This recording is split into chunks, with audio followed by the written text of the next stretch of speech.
ఇన్స్టెంట్గా జిలేబీ అప్పటికప్పుడే ఎలా చేసుకోవాలో ఈ వీడియోలో చూసేద్దాం. ముందుగా ఒక బౌల్లోనే ఒక కప్పు వరకు గోధుమ పిండిని యాడ్ చేసుకున్నాను. నేను ఇక్కడ ఎటువంటి మైదా పిండిని యూజ్ చేయట్లేదండి. అలాగే ఒక టేబుల్ స్పూన్ వరకు నెయ్యి, అలాగే కొద్దిగా వంట సోడాను కూడా యాడ్ చేసి కొద్దిగా వాటర్ పోసుకొని ఉండలు లేకుండా దోశ కన్సిస్టెన్సీ వచ్చేంత వరకు కలుపుకొని పక్కన పెట్టుకోవాలి. ఇప్పుడు పాకం కోసం ఒక గిన్నెలో పంచదార, కొద్దిగా వాటర్, అలాగే యాలకులేసి పాకాన్ని రెడీ చేసుకోవాలి. పాకం అనేది చాలా తిక్కుగా అవసరం లేదు, లైట్గా వస్తే చాలు గులాబ్ జామ్కి వచ్చేటట్టు.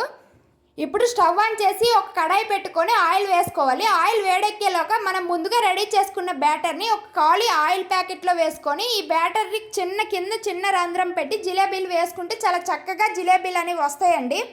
చూసారు కదా ఇక్కడ ఎంత బాగా వస్తున్నాయో. రెండు వైపులా బాగా వేయించుకొని తీసుకుంటే జిలేబీలు క్రిస్పీగా మంచిగా వస్తాయి. ఈ జిలేబీలను మనం ముందుగా రెడీ చేసుకున్న పాకంలో వేసుకొని తీసుకుంటే జిలేబీ రెడీ అయిపోతుందండి. పాకంలో కాసేపు ఉంచి తీసి తిన్నట్లయితే చాలా టేస్టీగా ఉన్నాయండి. ఈ వీడియో కనుక మీకు నచ్చినట్లయితే తప్పకుండా ట్రై చేయండి. అలాగే మా ఛానల్ని సబ్స్క్రైబ్ చేసుకోండి.